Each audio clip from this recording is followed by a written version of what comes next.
When it comes to business laptops, one name you may have known is ThinkPad. These are great performers but pricier. However, if you're doing a business or adopting to work from home and looking for a compact laptop with lots of connectivity and battery, then you should really think book. Welcome to WiseTech. As always, we bring you tech reviews, tips and tutorials to help you live life smarter.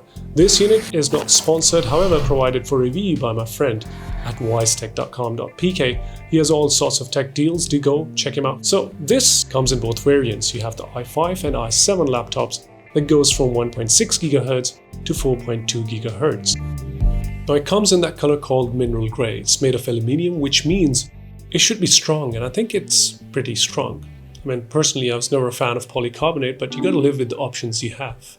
Now, it's light, weighing around 1.57 kg and about 18 millimeters high. It's compact and lighter than most laptops in its class. Altogether, has a much smaller form factor. Opening the screen, hinges are strong and keeps the screen sturdy. You can open it up to 180 degrees. It's a 14-inch Full HD non-glossy LED TN panel, which is not the brightest, but it's reasonably bright. Now, some variants do come with IPS option, which should definitely have a better contrast and brightness compared to this one. The contrast ratio and viewing angles are average, and I will not challenge that because fairly business users will probably be not playing games on this, neither they will be designing artwork requiring high color accuracy. For what it's made, lots of typing, reporting, Excel, emails, social media management, and etc. It has a chiclet keyboard. Key-to-key spacing is slightly tighter. Keys don't feel like clicking and have a softer feel to it. Typing feels just about right, but I do miss backlit keys, and the numpad is gone to keep the form factor small.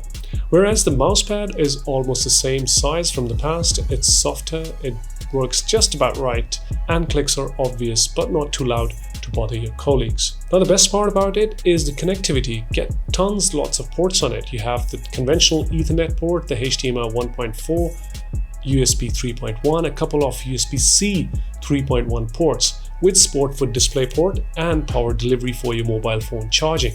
And you also get 3.5mm headphone jack. On the right side, you get USB 2.0 hidden behind this flap, which I really don't know why they've kept so, but good to have a chronicle choice there. You also have a 4-in-1 card reader with a USB 3.1 Gen 1 and power on the right side.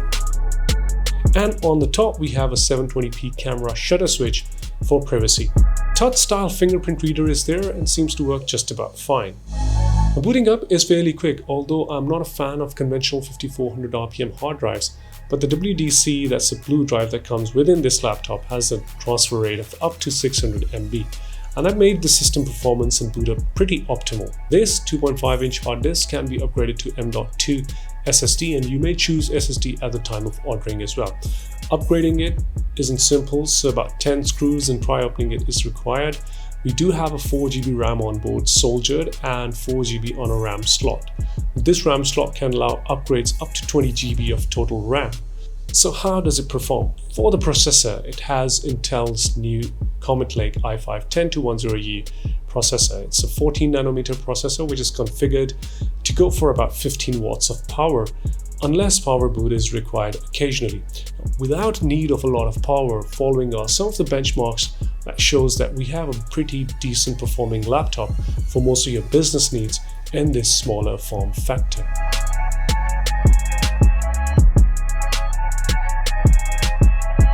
Talking about performance for light to medium usage, even for 3 consecutive hours, it didn't get too hot, but putting up loads on CPU will get it hot, especially at the mid-bottom area. However, the machine remains quiet. I've had no uncomfortable noise experiences with this laptop. Now let's get down to the battery. For the battery, this one has a 3-cell battery and comes with a 65-watt charger. On a full charge and medium loads, this one will get you around 4 to 5 hours easy. Now, if you opt for a 6-cell battery, that shall give you expectedly a full day, around 8 to 9 hours of usage time. Now, for this price, I was expecting a little bit of graphics there, but unfortunately there's no graphics, there is no dedicated card. So not a recommendation for games. It's an SoC system on chip architecture, which means you get Intel UHD graphics on board.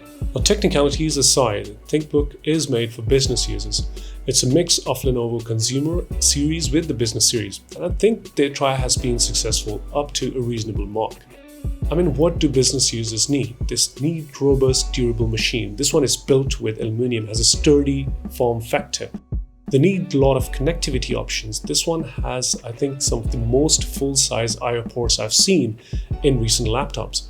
For the price, does it beat its competition with its form factor, including weight and thickness?